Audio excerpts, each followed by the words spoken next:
If you haven't joined us before, this is the Dreyer Drive podcast. This is a podcast all about siblings and the people, places, and pop culture that raised us. And in this week's episode, we'll talk a little bit about our unwarranted stress about visiting the DMV.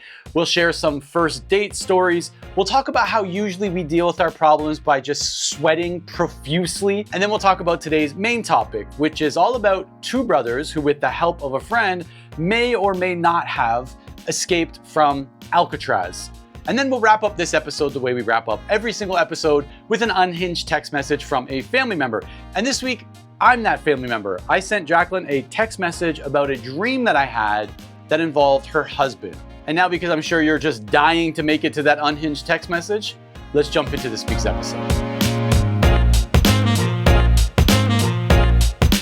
So I don't know what it is, and I know we've talked about this before, but Japan is so far in the future for some things and just so far behind. The amount of paperwork that I get every single week in the mail. Like, when was the last time you got a piece of mail that you had to take action on in the next 5 to 10 days? Every piece of mail I take from the mailbox and I put it directly into the recycling bin. I don't open anything. I don't look at it. What is it for? Even if it's a bill, I know I have the bill on my online account. Like, why I wouldn't need to do anything with it. So I just put it directly in the recycling bin. I don't even want it in the house. Like, please, let's not bring that in here. In Japan, they will show up at your house. They'll be like, I'm sorry, we sent you something 11 days and we haven't received a response. And they do this thing where, for example, I received a notice in the mail that was asking for an update on my work situation. So every time I go to renew my visa, I have to say, hey, here's the work that I'm doing, especially because I'm a sole proprietor. Like, I have my I am my business in Japan. I don't work for any company. So they always ask me to update this thing. Like, here are the activities that I do. And they want you to be specific. It's not just like, they don't want to hear just consultant, product designer. They don't want to see UX consultant, product manager. They don't want to see web developer. They don't want to see any of that stuff. They want, like, I log into my computer at this time. I use these programs to complete these tasks. So they sent this letter out that I have to complete. And then they start following up with phone calls to remind me that I need to fill out the piece of paper that they've sent. And they do that until they receive it back. It's so bizarre. Every week there's something that I need to take action on. And you sent, like, through the mail, like, you have to put it in a mailbox? Some of the things you have to do out here, I'd like to think that after the decades of going between Canada and Japan, living out here earlier and now living here for 2 years, this time, that there would be things that I'm just used to, and I'm used to everything. It's not the case. There's so many things. You have to go and buy a $40 stamp and bring it to the visa office to prove that you've paid for this thing that they can now send in the mail. That's the level of stuff we're talking about. But then on the flip side of it, everything's on my phone. I can pay my tax bill by just scanning a barcode on this thing that comes through. I'm talking, it doesn't matter if it's $5 or $50,000, you can literally just pay with your phone, right? And then other times, like, can you please go to the post office and buy a $40 stamp and then drive it to our office to show it to us so we can put it on an envelope and send it back to you. And you're like, but can you just hand it to me right now? And I could go home with this thing that you were, but they're like, For a while, I live in a small town. We have an equally small post office, and I got to know the postmaster guy. Is that what you call it? What is that? You do now. That is definitely what they're called now. No, excuse me, postmaster. I would like to purchase. Postmaster. He was the nicest man, but we got to know each other because I was constantly dropping off things that were either going to, for a while they were going to England or Canada or Japan. And so that's how he would just like, what are you sending? He would be so interested in, like, what I would be sending. It would be like a box of puzzles for Noah or like food for Jonathan in England or whatever. But he retired and I was gutted. Postmaster, no more. Postmaster, no more. Also, I feel like that's also, like, not allowed. Of course, they need to know to a certain degree the contents, but when they start getting very specific, it's like, I'm setting a puzzle. What kind of puzzle? Princess puzzle? Which princesses? Which princesses? Which one's your favorite?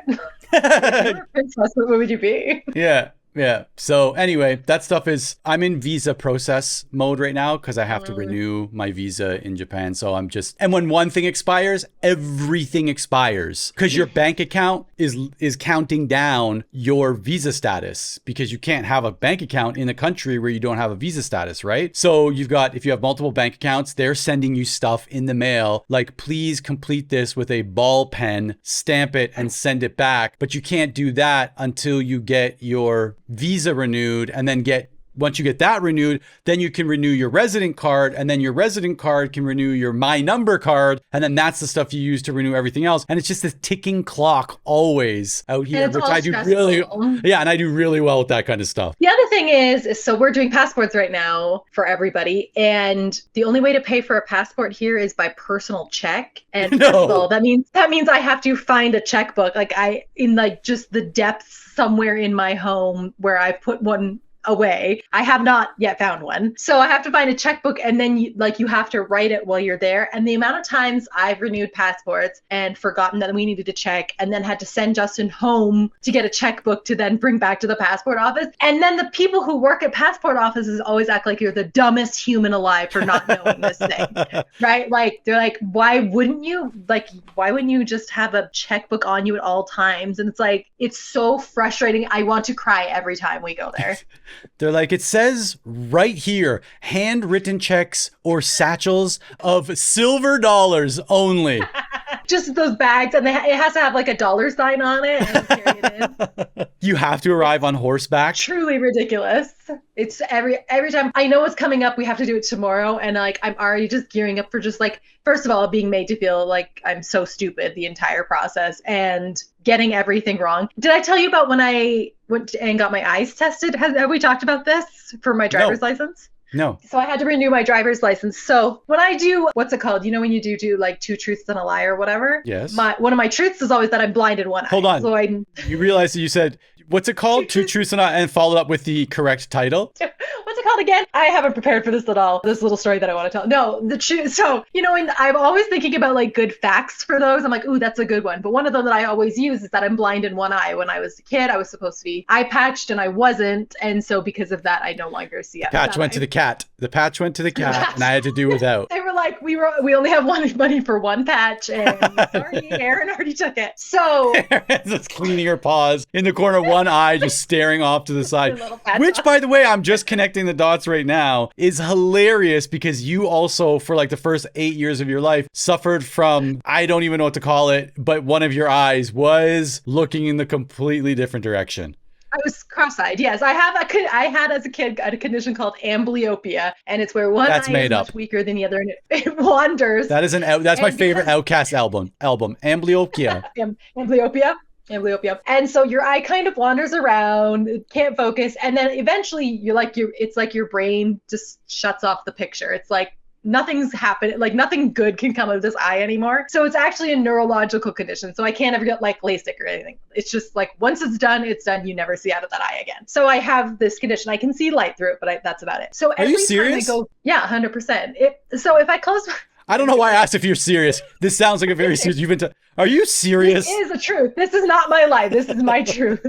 So the only thing that really bothers me is that when you see a picture, you're seeing 2 offset right and offset left pictures that are combining to make one, right? So that means I only see anything offset left. So my depth perception is a little off. So, you know, like the only time I really notice is like I'll bump into something or whatever, or when I'm parking a car. I have a hard time near curbs. And so I'm always afraid, though, that when they test my eyes at the where you get the driver's license, that DMV? They're going to find out. The DMV. They're going to find out. Like somehow they're going to be like, you should never have a license. Who gave this to you? So like I go feeling like I'm doing something wrong. So as soon as I get that notice in the mail, it's like, oh, you need to come in and be tested and renew your driver's license. So I'm like, oh no, here it is. This is the time. And so I go in. It was because I was turning 40 and they needed to retest my eyes to renew. Here it's like the goggles, and they separate your eyes to check your what's it called? Peripheral. Yeah. And so she's like, okay, I've done all the paperwork. She's like, okay, if you'll just step up to the goggles or whatever. I step up and I'm like, here we go. And she does the left eye first. She's like, can you read the letters? I'm like, uh-huh. And I read the letters. And she's like, okay, now read the ones on the right. And it's just a black screen. I'm like, I'm like, the ones on the right? She's like, yeah, just the ones on the right. I'm like, I don't see anything on the right. She's like, you don't see anything on the right. And I'm like drenched in sweat. I'm like, I'm going to get my license taken away. The jig is up. And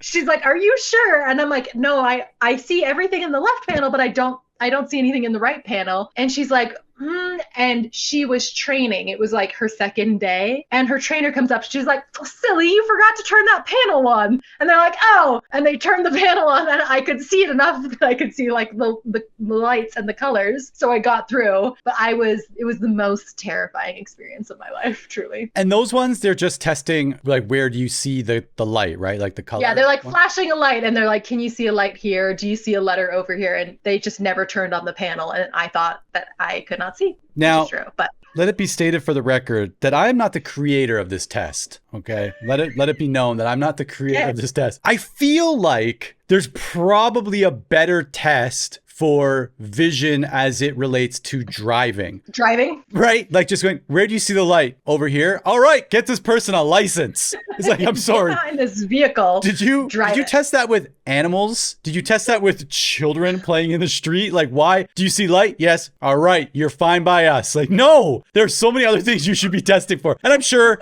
someone's listening to this being like, Ryan, you're an idiot. Here's why they do it with light. If you can see light, you can see everything. But I'd like to just have it stated also for the record that I believe there's a better test for this. As a bad driver, I can tell you there definitely is a better way because I have a license and I should not.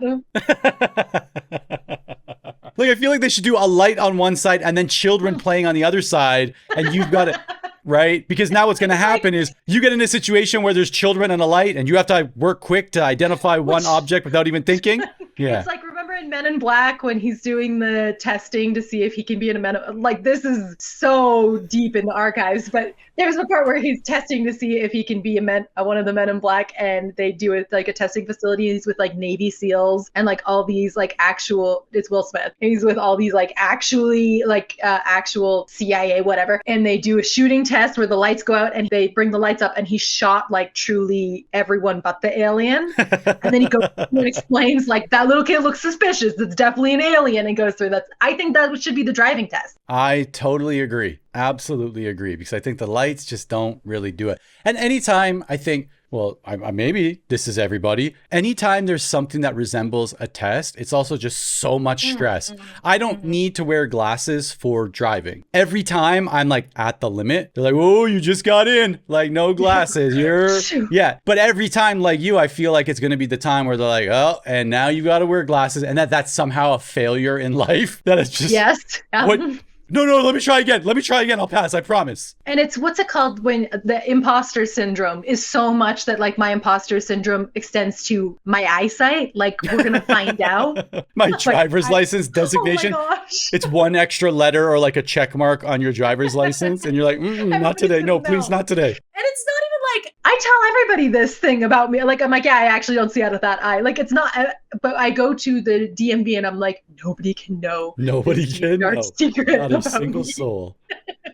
Anytime, I will not play two truths and a lie here. Yeah, anytime there's a test, the amount of stress that goes with it. Right now, we are applying for Noah to go to an international school out here. And they're like, yeah, here's the application package. Just take this home, fill it out. And then you're actually going to come in and we're going to do just an interview with you. And then we'll do an interview with Noah. And I'm like, okay, what's the interview for? They're like, to come to the school. I'm like, is there a pass fail? They're like, well, not exactly a pass or a fail, but we want to make sure that we understand who's applying and who's going to be joining. So you're telling me it's a pass fail. You're telling me that I can either pass or fail this interview. Did I get the job? Did I get the job? Can I still have my driver's license? And so we've been practicing for this interview. And Ryan, I open up. No. I swear, I've now incorporated part of the interview. So I've talked about this before, but Noah loves stories while we eat dinner. Every night we're telling stories and she joins in the stories. And so I've now incorporated some of the interview questions into the story, but disguised it as Noah going to her first day of school, and the teacher just happens to want to know some information about her as the new student in the class. So we're like working it in. But anyways, I open up the application package, I guess on Friday. So a few days ago, I opened up the application package to just fill it out casually and send it away. And the first question was like, please tell us why you've decided to send your child to this school. And I'm like, So I'm like, I know why I, Ryan Porter, want to send my child to the school, but I'm not sure that's the right answer. So give me a second. I open up their webpage, I open up their website. No. I highlight their entire mission, about us page, and it was a long page. I'm talking 5 scrolls. So I copy the entire thing. I paste it into ChatGPT. And I'm like, here's why I want to send my child to the school. Here's the school's mission statement and vision statement and all the things that they believe. Please connect why I want to do this with what they do at their school, and make it short so that I can hand write it, because that's the only way you can submit the app. You have to hand write. Pen and paper? Yes, pen and paper. That's what I mean by hand write. Pen and paper. And so I got ChatGPT to do the thing. And Seiko's like, why are you looking at your phone so much? I'm like, I've got some help from ChatGPT. She's like, Ryan, kind of like, what if they find out? Now it's a whole other layer. Now I'm handing this in because I didn't feel confident enough in my own answer. And now I'm scared that they're going to find out this is ChatGPT. They're going to take a photo of it, run it through their own AI analysis and be like, this guy used ChatGPT. He's out. His daughter cannot go to the school. Never. I feel like interviews and this type of thing really just lights up a part of our brains that I talk a lot about. My husband doesn't understand the concept of when I say I'm tired of being on, or I don't want to go to that thing because I don't want to be on, because he's not on or off. He just is. And so when an interview or something comes into play, I'm the honest that I'll ever be. And I don't mean honest, HONEST. I mean ONNEST. I could not be more on. And it's truly exhausting to feel like you have to be that level of on in these. So you say interview, and I'm already okay, what would I say in this interview? How would I just be so charming? How, the little jokes that I would throw in, I would be so on, and then I would have to sleep for 3 days after. Going there, thinking about it the entire time, reading the cue cards that you have tucked away in your pocket in the parking lot before you go in, during it, and then after analyzing every single thing, being like, oh, I should have done that. Oh, I should have said this, which, by the way, is what I do every time I'm editing an episode. I'm like, oh, why did I say that?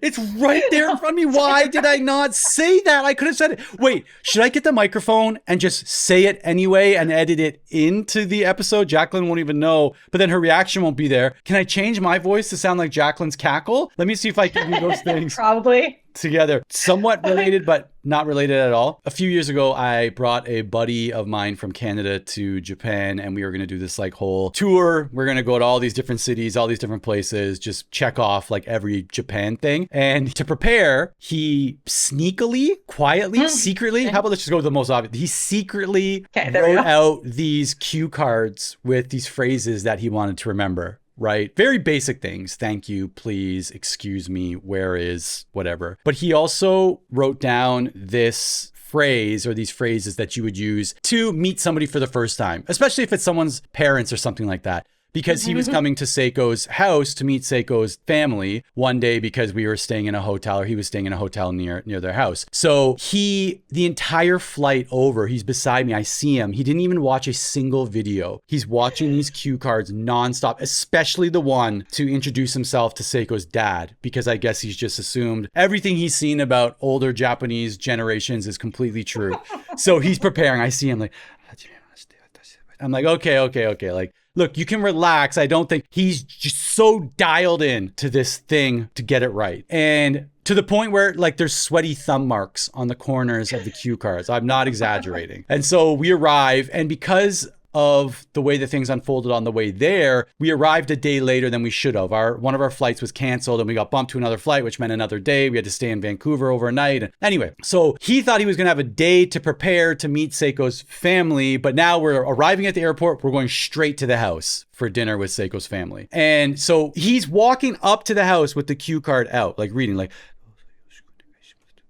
And I'm like, okay, buddy, it's time to put that away and relax. So he puts it in his back pocket and he thinks he's going to fire from the hip as soon as he goes in the house. So we go in the house, Seiko's dad comes out and he's practiced something in English. So he's like, oh, nice to meet you, right? So he's got a couple of English phrases that he throws out. And my buddy was like, and he didn't get a chance to say it. He was like, and he didn't get a chance. So we go into the house. This story is way longer than it should be right now. But we go into the house, sit down for dinner, and I see him just sweating it out, waiting to say it. And then you get to a point in a conversation where it's really awkward to now introduce yourself using the phrases that you would use the very first time. So he excuses himself to the restroom. He goes in there and he reads the cue card at the bathroom to like memorize it one last time. He comes out and he gets like the first syllable of it out. And now it's the most awkward time to put this into a conversation. He gets like the first syllable out and Seiko's dad completes everything for him in Japanese. So he didn't even get to say it. He was like, dozo, and Seiko's dad is like, blah, blah, blah, blah, blah. And he's like, yeah, that. And he's like, okay. And then we just continued on with the dinner. And the whole point of this is we sweat over this stuff, literally sweat. I know we use the word literally 7 million times in this podcast or in every single episode. And we literally never use it right, but we literally sweat these things and it just doesn't matter. I know it matters. Like, I think about how often, like, I have gone top to bottom, thought like an entire interaction through for like 4 days after to realize that the person that I had the interaction with, like, truly does not care and fundamentally has not remembered anything about me since then. But like the pressure's on me, like I need to just nail every interaction in my life. And the problem with that is, like your friend, if it doesn't go according to script, then I'm screwed. Like, what am I supposed to do if it doesn't go according to the script in my head? And that's when I end up looking like the biggest idiot of all time. You're supposed to, like I said, you're supposed to worry about it all the way up to the event and then stress about it after it's been done. I remember I was doing pictures once for Addie. It was here when kids go to dances, there's always like a photo shoot before they go to the dance to like see them all their clothes or whatever. Utah dances. To see them in all their clothes? I'm sorry. What's the other option there? To see them with their clothes on? What kind of dances? What kind of footloose county do you live in? Truly the footloose county. So we were doing this photo shoot and I was doing the pictures and then one of the other moms came along with us just to see the pictures and stuff. And it's like a little event when you're like following the kids around. There's usually like a group of like 8 to 10 kids that you're with. Anyway, I was trying to make small talk with this woman. I had never met her before and I like just met her daughter and we're taking the pictures and she's like, they look so cute. I can't believe they've gotten so old. I'm like, I know. Seeing them like this, I feel like I'm 50 years old. She was like, I just turned 51 last week. And I was like, okay. And there's no recovery from that. So I just didn't say anything and let it like fester. And then for 4 days afterwards, I was like, I can never see this woman again. And then afterwards, I should have been like, but you don't look a day over 40. But I couldn't think that fast. And I'm sure you thought about that on the drive home, right? You're like, that's what I should have. That's what, can I drive back? Is it too weird if I say it now? Where's my cue cards? I see her like drive next to me. I'm like, roll down your window. She's like, what? Like, roll down your window. Like, you don't look a day over 40. You don't look it at all. And I wonder if it's the same for you, but I'm willing to bet, if I had to, that I could ask you about times in your life, not in the last 3 years where that's happened, but in the last 40 years where that's happened. And I'm sure you could be like, when I was 8 years old on the back steps of the portable at Southwood Park, I said blah, blah, blah, blah. And when I was 9 years old at blah, blah, blah, I did da, da, da, da. Because I can remember doing it when I was in elementary school, literally being like making fun of a name and then finding out that it's the girl that I like's parents' name. And then like flipped into another one and that's her dad's name. And I literally just made fun of her mom's name and her dad's name. But I remember in my brain, I don't know where else you would remember something, but it's up here. I remember it in my brain, for those of you who don't know where you store memories, like it was yesterday. And my brain won't let it go. They're like, do you remember that, you idiot, that time you made fun of the name Sandy and it was her mother's name? There's a reason I used to always, like if someone asked me if I ever went by Jackie, I used to be like, oh no, disgusting. And I had to learn to stop doing that because every single time without fail, someone would be like, my aunt's name is Jackie. Like, okay, cool. Yeah, that's it.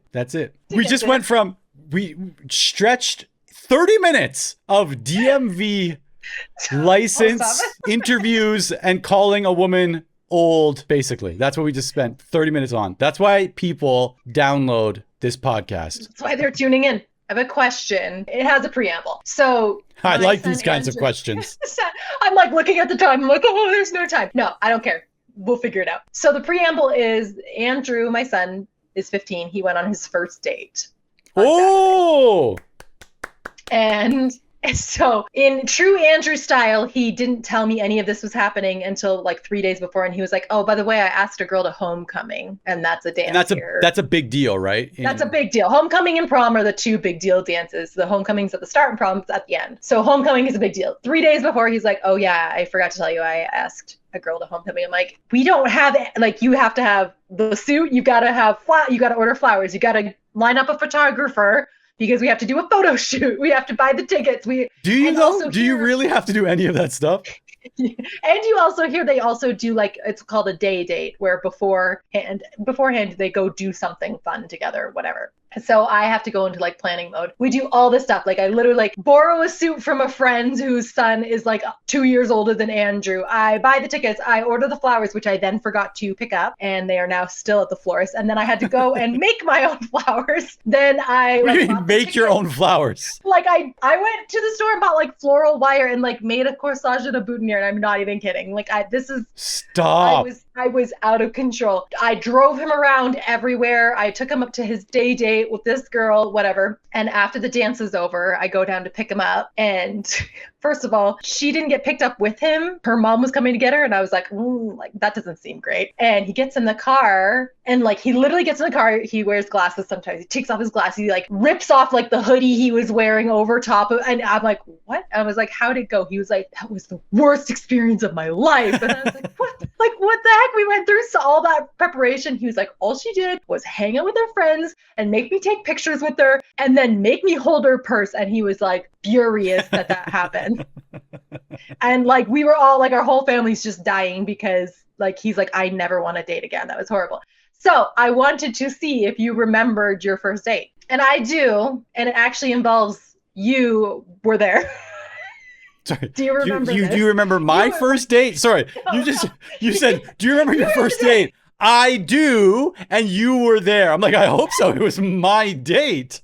No, I remember my first date, and you made a special appearance on my first date. Did you know that? No, I didn't. I did not know that. Okay, sure. You think and I'll go because I obviously have a good story queued up for this. I've prepared days in advance. Because I was thinking about this when Andrew was talking about his first date. We weren't allowed to date till we were 16 in our house, right? And on my 16th birthday, my friends threw me a surprise party. And at that party, a boy asked me out on a date. And everybody told me he's going to ask you out on a date. And I was like, they all knew? They all knew. They all knew. And my best friend at the time wanted to also go on a date with his best friend. So she was like, he's going to ask you, and I'm really going to need you to say yes, because her mom wouldn't let her go unless it was a double date. I'm sorry, which Babysitter's Club book is this in? She's like, I know you don't want to go on a date with this guy, but like, I'm really going to need you to say yes. And I was like, please, no. And she's just like, just go. So we're at this big sweet 16 birthday party. He asks me to dance, and he's like, I wanted to ask you out on a date. And I sweating profusely because that's our family on our family crest is just a sweaty back. It's just sweat drops. One of the quarters is just sweat. So I said yes because I'd been pressured to do so. And we went out on this date, and my best friend was with her date and I was with my date. And I was so uncomfortable that I just decided not to say anything to him the whole time. Like I just didn't speak a word to him. I didn't look at him. His brother drove us because none of us had driver's licenses yet. He drove us to the bowling alley because we were supposed to go to bowling alley and go out to eat. Wait, like, which bowling alley? It was Leisure Lanes, obviously. Okay.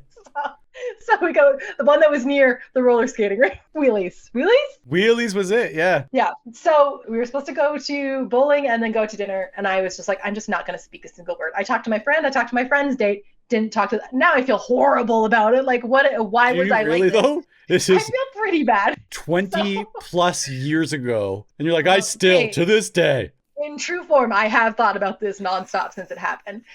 But after we were done bowling. They're like, okay, let's go out to eat. And I was like, I can't do it. Like, I physically couldn't make myself to do it. And again, I need to stress that you and I were not close as teenagers, but I went to a payphone and called home. You were the only one home. And I was like, Ryan, you have to come get me from the bowling alley. And you're like, what are you talking about? And I was like, please, like whatever has happened in the past, we need to set it aside. I need you to come get me. Remember Aaron? Remember Aaron? We did that together, right? We brought the cat together, right? We're a team, right? We're a team.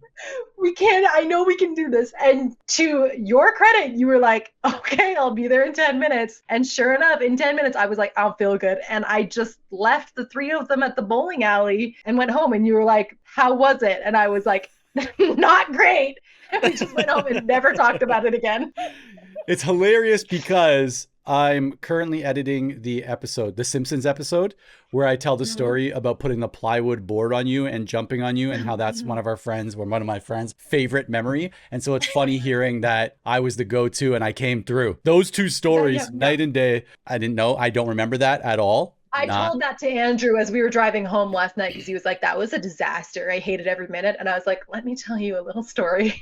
About my first date. I mean, your first date. But I was there. But wait. But you were there at my first date. It reminds me of Dan when Dan was younger, because you say that Dan and Andrew are the same person, I believe. You said that. Truly, Is it Dallin or Dan? No, it's Daniel and Andrew. They speak the same. They even, like, you know how Daniel makes up his own catchphrases? Andrew does. He's like, it's as hot as a rock out there. And you're like, what? I'm like, what? Andrew does that all the time. And my other kids are like, okay, Daniel. Dan's partner, Renee, she used to say that she was going to create a Twitter account for Dan, because he'll come home. He's like, I'm tired as a shoelace. And she'd be like, I'm sorry, that is not a phrase. And he would just make stuff up. But he says it so confidently that you're like, oh, okay. You must be very tired. But he said, are tired. Tired. Please delete that. Anyway, I remember when he was a teenager saying how he never wanted a girlfriend, because for him, a girlfriend is like being grounded all the time. It's just no fun. So I'm picturing Andrew being like, that sucked. It's just like being grounded the whole time. Also, to that family, the family of the girl who we went on a date with, who is surely listening to this, I'm sure it was fine. So thinking about, I don't know, honestly, what my first date was, because there were things that maybe other people considered as dates with me, where I wasn't like, you do that, right? Like, this is totally a date, right? Like, I'm sorry, we're just walking your dog. She touched her hand on the gravitron. Oh, I thought this was a date. So yes, absolutely, we were not allowed, quote unquote, to date until we were 16. And because that was a rule, I was completely embarrassed about it. So I never told people, like, I'm sorry, I cannot date until I am 16. If you want to wait until I'm 16, you can ask me out at my birthday party. Like, I never wanted that. But this is actually hilarious, given some of the stuff we've been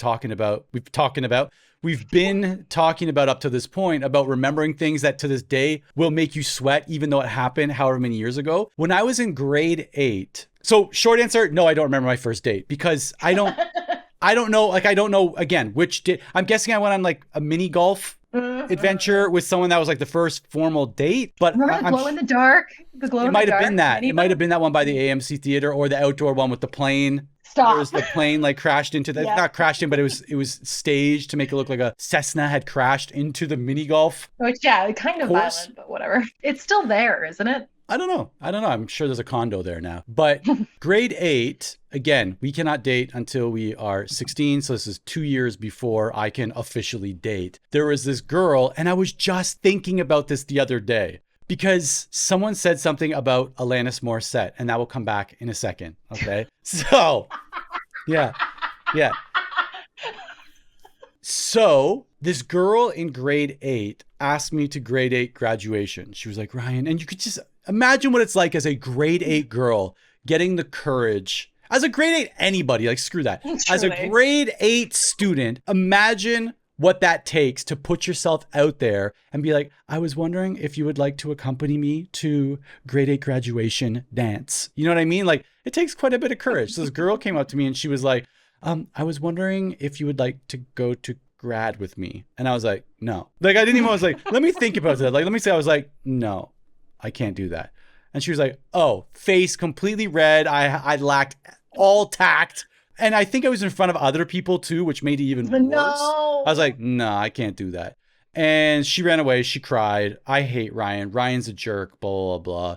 All of her girlfriends then hated me, right? Because I'd been a jerk to her. And then so my tactic for trying to soften the blow was to make jokes about it publicly in front of everybody. So that I was like, no, like we're all cool with it, right? I'm going to make jokes about it. So anyway, this will tie up a few of the themes of this podcast nicely in a bow, this story. Grade 8 graduation comes along and, you know, they play music and you can dance with each other, and they play lots of slow songs. Casey and JoJo was on. Casey and JoJo, Celine Dion, right? You go and ask someone to dance and you dance with the person. And anyway, I felt really bad. I felt a little bit bad about saying no to her and making jokes about it. So I decided, like, look, I'm going to make this up to her by giving her a dance. I'm going to give her, I'm going to gift her the opportunity to have a dance with me.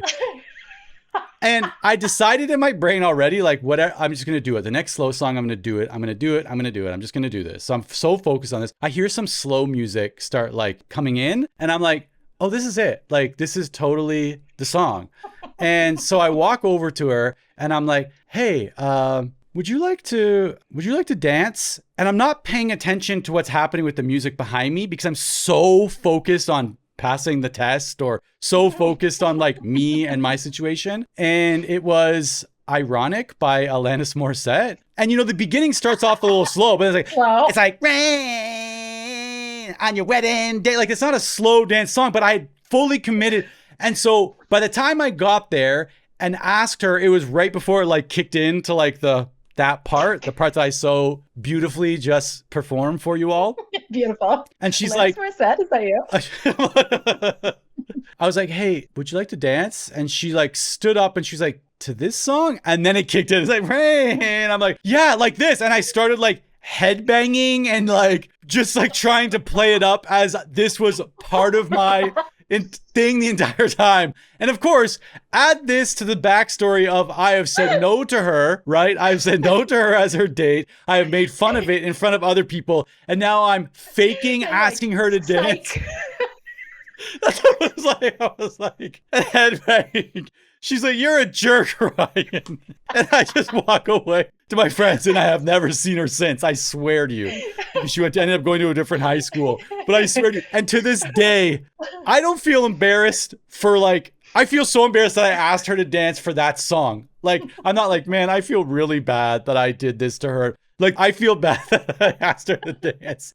For me, because it was so embarrassing for me to ask her. And then I just headbanged and was like, yeah, like this. This is what we do. And all our friends are like, Ryan is such a jerk. And they ran away. I think they didn't even come back to grade 8 grad. It was like the last 3 songs. But anyway. My favorite thing that Andrew said about his entire experience, he was like, every 10 minutes she would go to fix her makeup. And he was like, dude, what do you think happened in the last 10 minutes?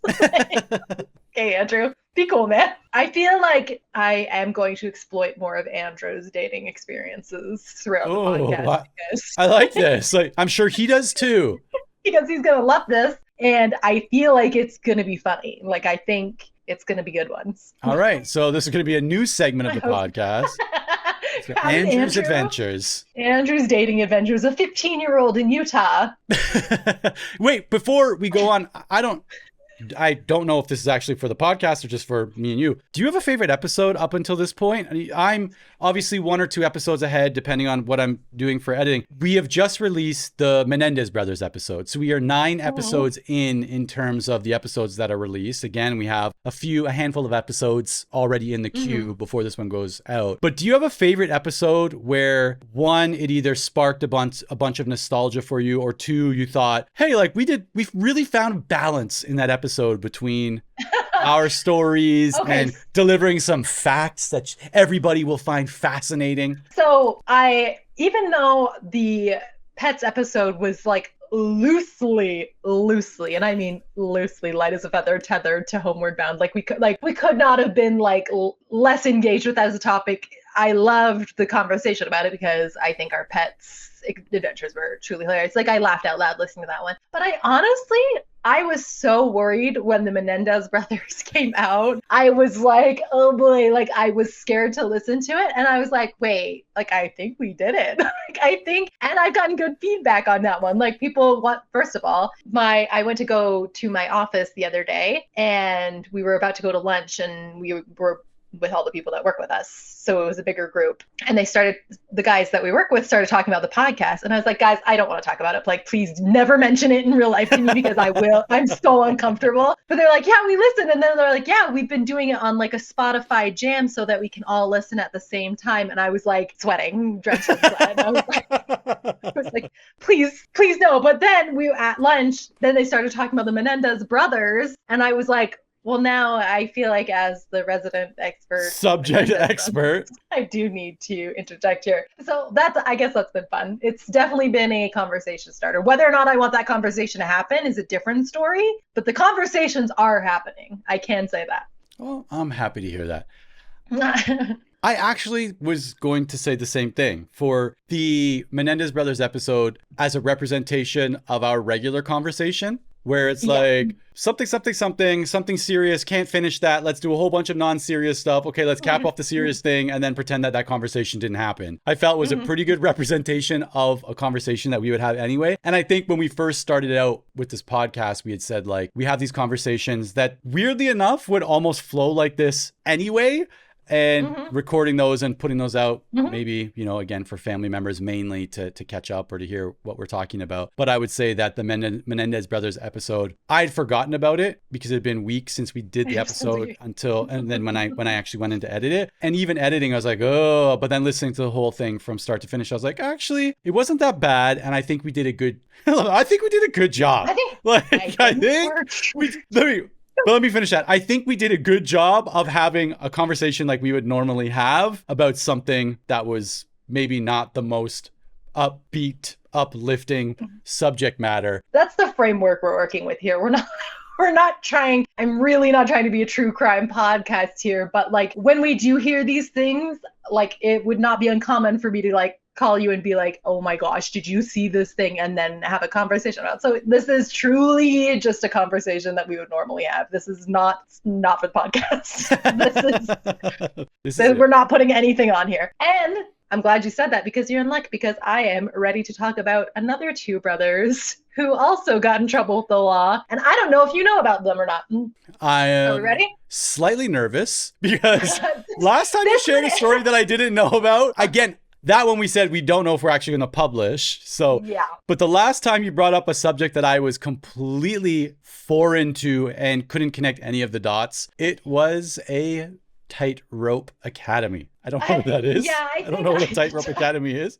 When you go to an academy, you Tightrope. Welcome to our Tightrope Academy. I think I learned my lesson as far as like subject matter and what interesting, if we are talking about people who got in trouble with the law, what kind of laws we are comfortable talking about breaking.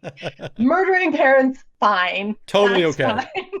but some other ones I just felt like, yeah, Tightrope Academy, indeed. Well, today I need to talk to you about John and Clarence Anglin. Have you ever heard of John and Clarence Anglin? Sorry, are you saying England with an English accent? Anglin? That's how I say England. Anglin. Anglin. Anglin. Anglin. Anglin. Anglin. Yes. Yeah. Now that we're on the spelling bee. Anglin, can you use that in a sentence, please? I don't know who the Anglin country of origin. I think America or England. Okay, or England. I mean, sorry, I can't. Okay, so what were the names? John and Clarence. John and Clarence Anglin. I have no idea who they are. They sound like they might have a school named after them, but but are you thinking of Lord Elgin? Elgin. That's who they're close, right? They're close. Lord Elgin, Lord Anglin. And I can almost guarantee you there is no school named after these two. And if so, I'm good. A little background. Well, yeah, you said they got in trouble with the law, so let me. They did get in trouble with the law a long time ago. John was born in 1930 and Clarence in 1931. They come from a big family. I believe there was 11 kids altogether. I think there was 12. One passed in childhood. They grew up in Florida, and they would actually. I like this already. Florida man in 1930. They kind of moved around a lot because their dad was kind of like just a general laborer. So in the summer, he would go to Florida and pick like tomatoes, and then like in other parts of the year, they'd go to Michigan and they'd pick cherries, and they kind of just bounced around wherever the work was. They were, what I can tell, a pretty poor family. But the boys were just kind of into everything. One thing I read about them was that they were kind of just like MacGyvers. Like they could make anything into anything else. They were like constantly building stuff. They were really active. Their sister actually said when they were in Michigan, there'd be like ice on Lake Superior and they would break it, throw it, and go swimming in the winter. Like they were just really, is ragamuffin the right word to say? They were just little scallywags. Scallywags. I think it just got more complicated by using scallywags. Sorry, apologies to the scallywag community. So yeah, they were just kind of like into everything. And when they stopped going to school after third grade, so they only had a third grade education, and they start doing light burglary, I would say. They start going into gas stations and stealing stuff. And as they get older, that begins to graduate into bank robberies. And that's how they're making their money. They have another brother named Alfred. Sorry. Can you go back and just walk me through the timeline to, not the timeline, but what they started with and that led to bank robberies? I just want to make sure I get that. Gas station candy stealing, taking a popsicle from Becker's, straight into bank robbery. That's bank robbery. Natural next step. Like, what else are you going to do? So they begin robbing banks. They have another brother named Alfred who starts robbing banks with them. So there's the three Anglin brothers now are out there, and they're actually pretty good at it as far as robbing banks go. But they are caught in 1958. So not that good. They're not good enough not to get caught, but they actually were robbing the bank with a toy gun. And because the people didn't realize it was a toy gun, they all get 35-year sentences for this bank robbery, all three brothers. Sorry, can we go back to that? Because people didn't realize it was a toy gun, they got 30 plus years. How are they related? How are those two things related? They thought it was an armed robbery. They were put away for armed robbery, and it was a toy gun. It wasn't real. Would that have made a difference? I feel like it would have if they, like, their sister. I listened to an interview with their own sister. She was like, that was the deciding factor, the fact that nobody realized that it was a toy gun, so everybody thought it was a real armed robbery. It's just a prank, bro. It's a prank. It is just a prank. Come on, this is a prank. So anyway, they're all put away for 35 years at different facilities, but especially Clarence and John, they break out of almost every jail they're put in. I like these guys. They're wild, truly wild. This is a wild story. So after they break out of, like, I think it was 3 or 4, they are both sent to Alcatraz in 1960. So they're sent to Alcatraz, which is said to be inescapable prison. That's the whole thing about Alcatraz. It is the rock. There's no way to escape from it. When they get there, they're being housed separately, and they start talking to a man named Frank Morris. And Frank Morris, from what I read, was actually like a genius level. I don't know why he was in prison, but they start talking and they start planning an escape. And Frank Morris some people are saying like Frank Morris is kind of the brains of the operation, and then John and Clarence were the brawn because they were really good at MacGyvering things, right? Like that's what their strength was. So first, Frank tells them, you need to ask for a change in cell, and we all need to be in cells underneath this air vent. So they all request a change in cell. They all get put under this air vent. On June 12th, 1962, they do their nightly bed check and everything looks good. Looks like all three men are in their beds, and then the guards realize that they're not moving, and so they're calling to them, whatever. Finally, they come in and realize that they are paper mache heads, that all three of them have made paper mache heads, and they're gone. And they're like, how could this happen? Like, truly, they have no idea. Alcatraz is supposed to be like impenetrable, and they find another man who says he was supposed to be with them on the escape. And he's like, I'll, again, like I would, sing like a canary about this. What do you want to know? I don't know. So he kind of like leads them around the prison, and he's able to show them all the steps that they went through. First, the thing they do is they find a part of a saw, and John is able to MacGyver an engine from a vacuum cleaner, and they turn it into a handmade drill. Basically, the end of the saw then has an engine attached to it, and they start drilling out around this air vent. Then they make a false air vent out of paper mache that they get a hold of. During prison craft time, arts and crafts, was nobody asking questions like, why are these guys making to scale air vent. Like they're just making giant rectangles. Like, what's that? They're like, we're just making air vents over here. We really like air vents. Like, keep on. John and Clarence, these two. Why are you guys making those to scale paper mache? Why do you have the paper mache around your face right now? Like you put it around the balloon before you pop it off. Like they're making a mummy mask of their face. No one asked any questions during prison arts and crafts time. As someone who has never successfully been able to make anything out of paper mache, I can only applaud. Be impressed by this. So one of the crazy things was, like, this is all a crazy story, but one of the brothers applies to be the prison hairdresser. I believe it's Clarence. Applies to be the prison hairdresser. And as he's cutting hair, he folds the cuffs of his shirt. And as he's cutting hair, lifts his hands up and collects the hair that he's cutting into the shirt, and they use that on the paper mache heads. So they have real hair. Then they tell the prison guards. Again, I want to make sure, like during arts and crafts prison arts and crafts time, no one was like, excuse, where did you get that hair that you are now putting on the heads of your lifelike paper mache dolls?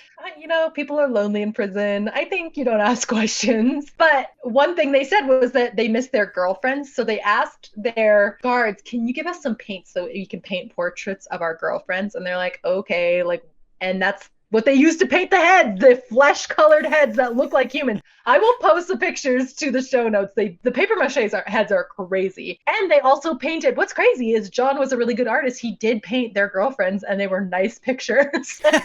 he get you a man who can do both, is what I'm saying. It's those, have you seen the TikTok videos right now? Where it's like the couple painting night, like they have a glass of wine, they're painting each other and they turn it around. He would have nailed that. She would have been so impressed. He turns it around, it's a picture and a paper mache. It's like, I had time to do both. With her hair, she's now bald. She's like, how did you? I did. He's like, I needed it. Clarence is standing there with scissors.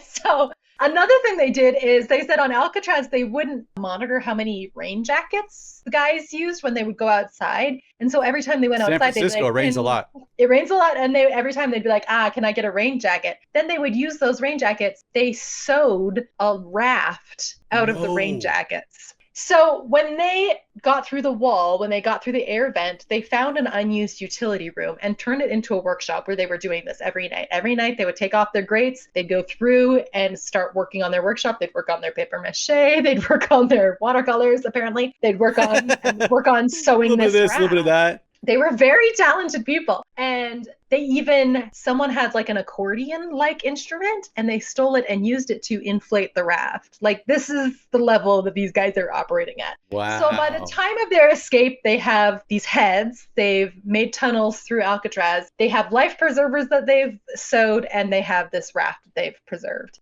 And so they escape by climbing all this through the roof and sliding down the smokestack of the bakery on Alcatraz out to the water.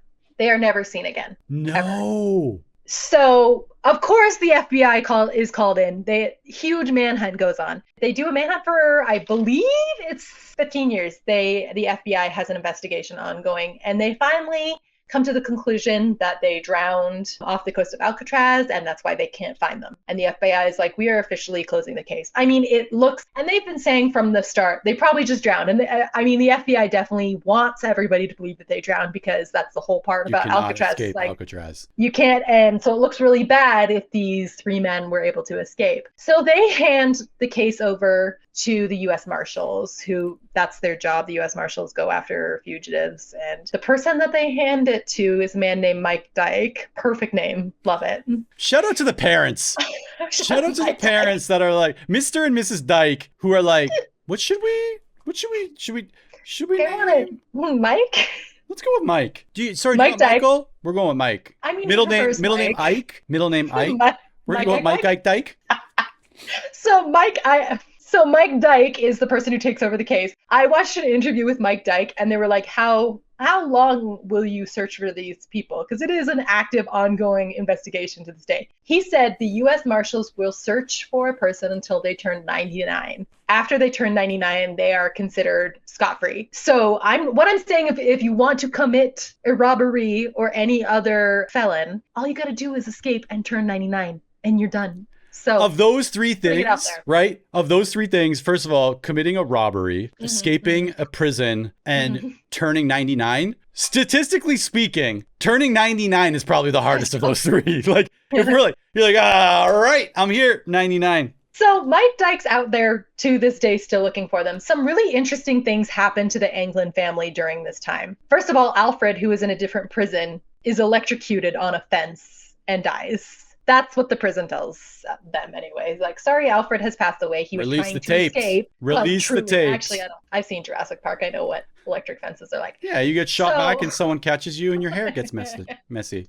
And then you just wrap little bandages around your neck. And then you get Jell-O. So the Anglin family, one thing that their sister said, I'll put in the show notes where I'm getting all of this information from. Some of it's actually from the FBI page, where there's still a page dedicated to these men. But their sister said, first of all, the FBI's at every family event afterwards, like stalking every birthday party, every Mother's Day, there's an FBI car out front. She said she'd just be out gardening, an FBI officer would stop by and be like, hey, have you heard from your brothers lately? And she'd be like, the sister, baller that she is, she was like, if I did, I wouldn't tell you. And then he would just like drive away. And I'm like, that's right, Marie. That's what you do.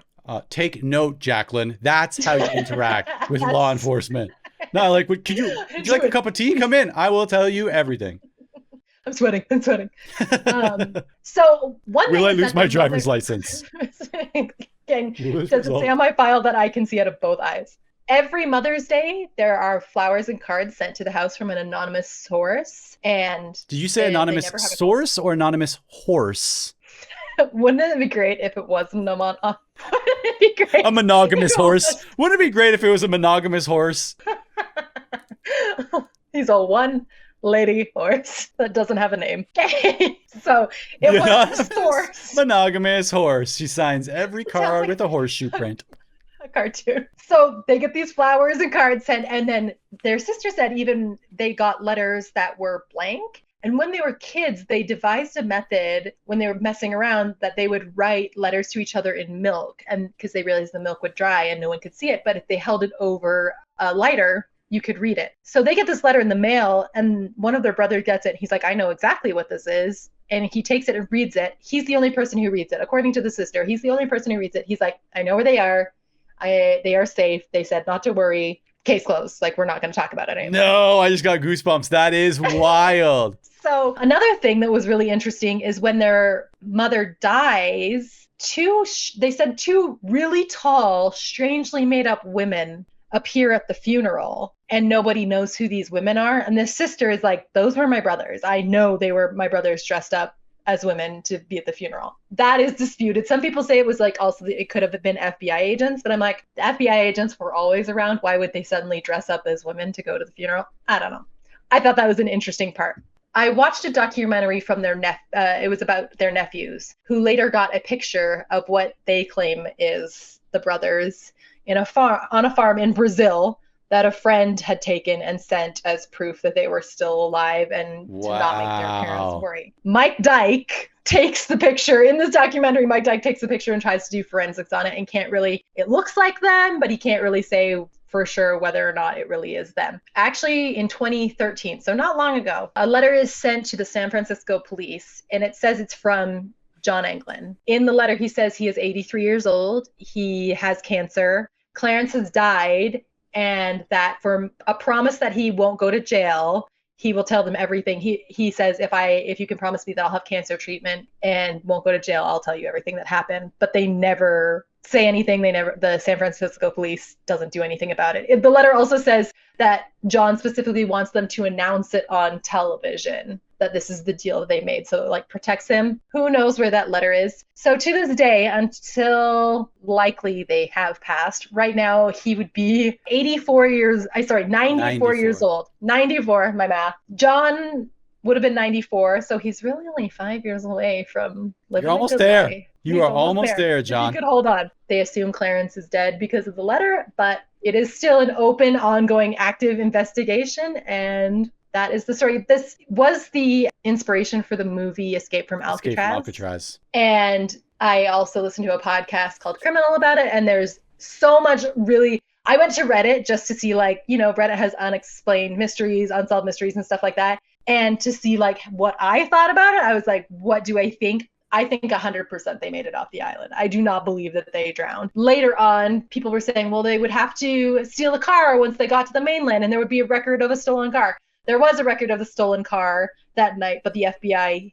hid it from public knowledge. So I truly believe they made it off. I don't know if they're still alive. Well, I don't know if any of them are still alive to this day. Their sister, Marie, who is also quite elderly, says she believes that they are alive and she would know if they were dead. But that's what, so I wanted to say, what do you think? What do you think happened? Well, first of all, the most genius thing they did, and I don't know if this was planned, but sliding down the smokestack of a bakery was the most genius thing, because for decades, the police dogs led them to bakeries. For sure. Like, we got it. I want that montage in the movie, the montage.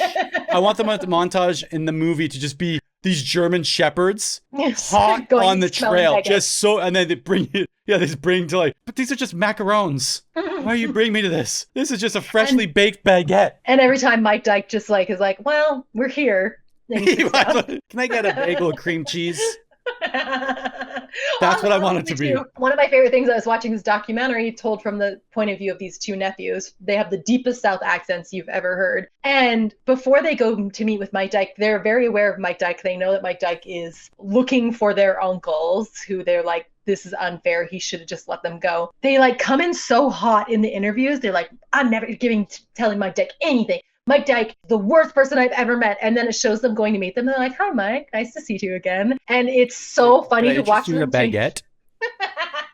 I'm like, they also talk about Mike Dyke. I don't know anything about Mike Dyke other than his excellent name and what I saw on television. His wisely chosen name. And I'm like, he seems like a fairly nice person. So the two nephews coming in so hot for Mike Dyke was extremely funny to me. I couldn't get over it. So I don't know what I think. I know what I want to think. I tend to root for the underdog. And in this case, the underdog are these three gentlemen who escaped Alcatraz, two of them happening to be brothers. So I hope that that's the story. Again, because I think in like movie, right? I think like in movie frames. And well, here's the thing that I kept thinking. How could these people who are so good at literally making a homemade drill, making paper mache heads that look pretty good, like pretty convincing, like stealing hair, stealing paints, building their own workshop in the back of Alcatraz, and you're going to tell me that they got out to the water and then just were like, now what? Under the water? No, they were training in Michigan, breaking the ice, training for this day. They were levels above the Marines. They were good swimmers. They were used to swimming in cold water. One theory was that they caught a boat, because their sister said one of the things they used to like to do was catch a rope on the backside of a boat and just kind of like body surf. And so like she was like, hey, they knew how to body surf off the back of a boat. So like one of the theories is like a boat went by with a rope that they had arranged for and they just like caught it and like body surfed to safety, which the mental image. What a random skill also. Right? Can you imagine that? Imagine telling people that that's a skill that you possess. Imagine that on a LinkedIn profile. And then you scroll down to see who's verified it. And it's their sister being like, yeah, I can totally vouch for these guys. They did this every summer. I love the idea that like a useless skill from your childhood really comes in clutch one day. Like another thing that I use often for Two Truths and a Lie, I don't know why that's on my mind today, but was that I was on a competitive reading team. And because you could read 2 pages at once? Because I'm really good at reading, and like it was truly a competitive reading team. There was like 5 people on the team, and you went and like you had to read 100 books in a year, and then you would go compete against other team. It was like mathletes. You'd go compete against other teams. They'd be like questions about like who is Frodo's uncle in Lord of the Rings, and you'd buzz in and you'd go head to head like that. And I'm like, one day, I just want one day for my competitive reading skills as an adult to just like shine, and I can be like, it's shining right now. Let me tell you right now in this moment, it is shining. It is out there for everybody to see. And what everybody sees is a very sad, lonely teenager pushing her glasses up her nose going, I can't wait for them to ask about Frodo's uncle. Guys, if they ask about Frodo's uncle, let me buzz in. This is mine. I got it. This is shining. That's why when you were to ask, you said the other day that you were asking ChatGPT to explain the plot of Lord of the Rings to you. And I was like, it wasn't Lord of the Rings, why would you just ask me? No, it wasn't Lord of the Rings. It's the Rings of Power. And that happened before Lord of the Rings, right? Because it's about the crafting of the rings. And there's so much that I didn't know. Ryan, that's in Lord of the Rings. I know all that. I know how it was crafted. You think I don't know this? I competitively read Lord of the Rings.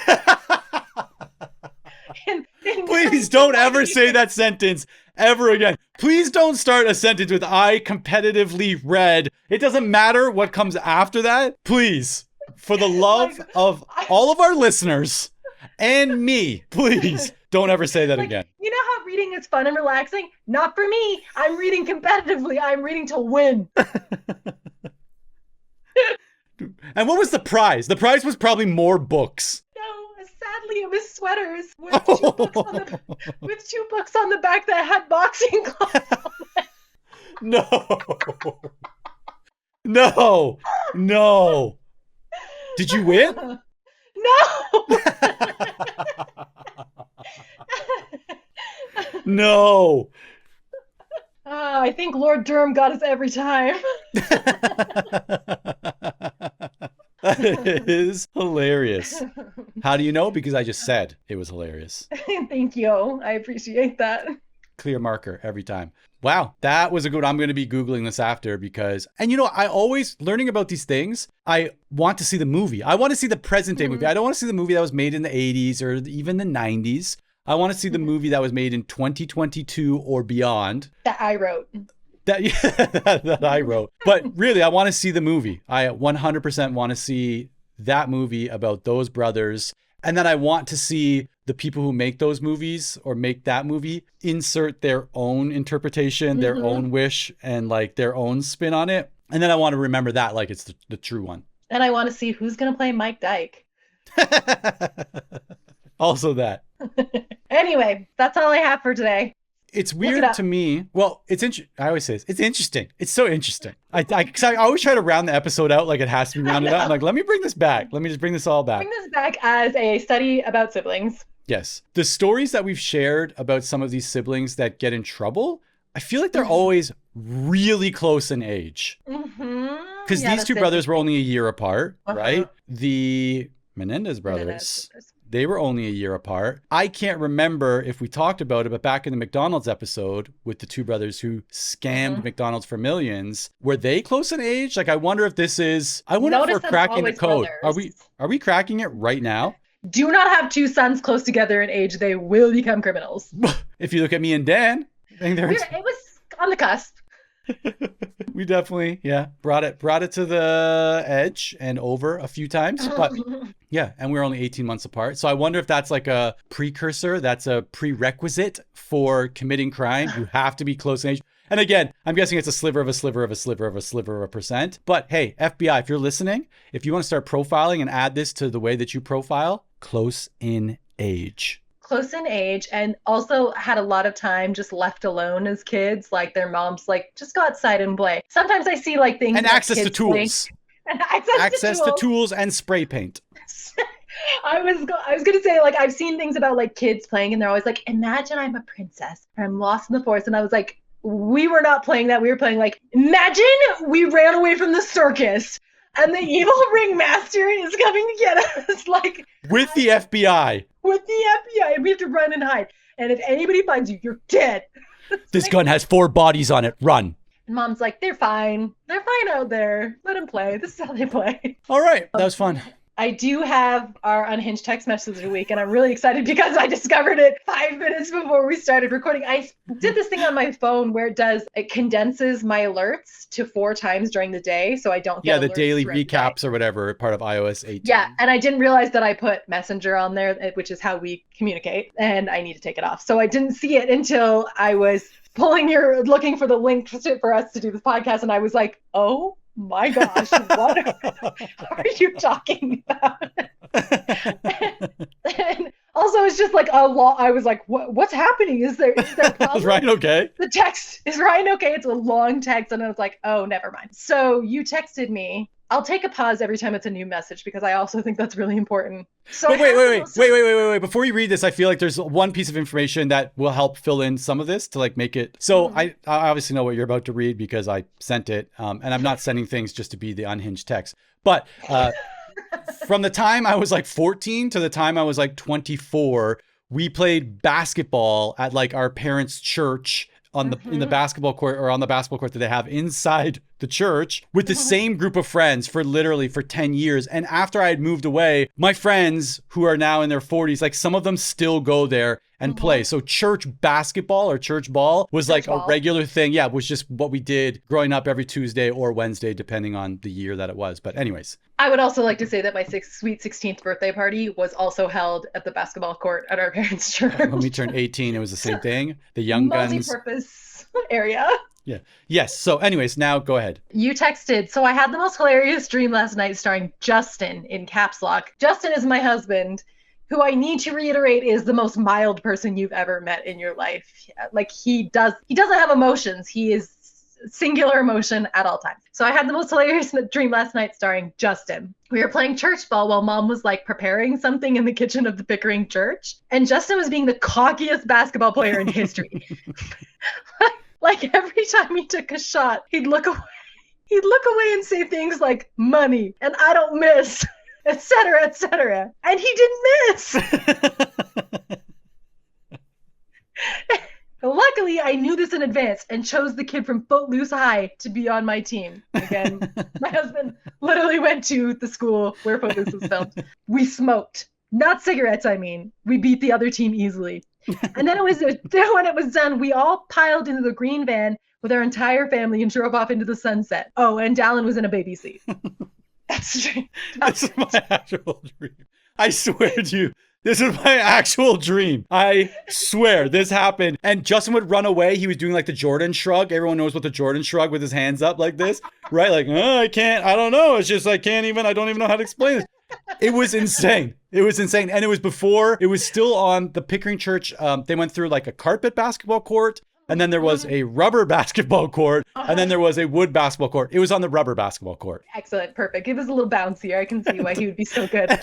And Dallin, I swear to you this also. Was this he grown up or was he a baby? He was a baby. He was a baby with his like little curls. And he was there's pictures that we have him where he's wearing like suspenders. Maybe red suspenders, like a white dress shirt, red suspenders, and gray slacks. That's what he was wearing. Just expressionless. He was just kind of staring at me as the sliding door shut. And that's where the dream ended. Like I looked over at him and he was just sitting there. We made eye contact and the story was done. Please have someone out there, please, if you're good at interpreting dreams, please send in the interpretation of this dream. One thing that happened, I do need to say about the story about that green van, is one day we were going to school. Again, Daniel and you and I went to the same high school during the same time, so we were driving together in the van. And Daniel, you were driving, Daniel was in the front seat, and I was getting into the back seat. And I put my hand up on the bar between the window and the back seat to like hoist myself in, and Daniel shut the front door on my hand, and it clicked. And so it was all the way shut, and I couldn't, because I was like so shocked that it was happening, I couldn't vocalize that my hand was clicked into the door. And Daniel was like, "Get in, Jacqueline, what are you doing?" And I was just like I couldn't. That was our episode about, well, lots of different things, but mainly about the escape from Alcatraz. I'm glad you're putting the different topics that we're covering in the titles, because the original idea was just to say that the siblings we were covering, but it became abundantly clear that we are unable to stay on topic. That's correct. Big shout out to all the people who are actually listening to the podcast. Truly, I could not love you more. All three of you. I know, and it's always the same three people. Just in Justin's office. They're the three people in Justin's office. Our family is fully checked out. This is just Justin's workers, who, by the way, are being paid by, this is a conflict of interest. They are being paid by Justin. The best part, I'm like, Justin, did you listen? He was like, no. Well, the way you're going to be able to tell is if he comes home today and he does like the Jordan shrug, or whenever he listens to this, he does the Jordan shrug. He's like, money, I don't miss. Money. I can't miss. All right. We'll talk to you in a couple of days. All right. See you then. Bye.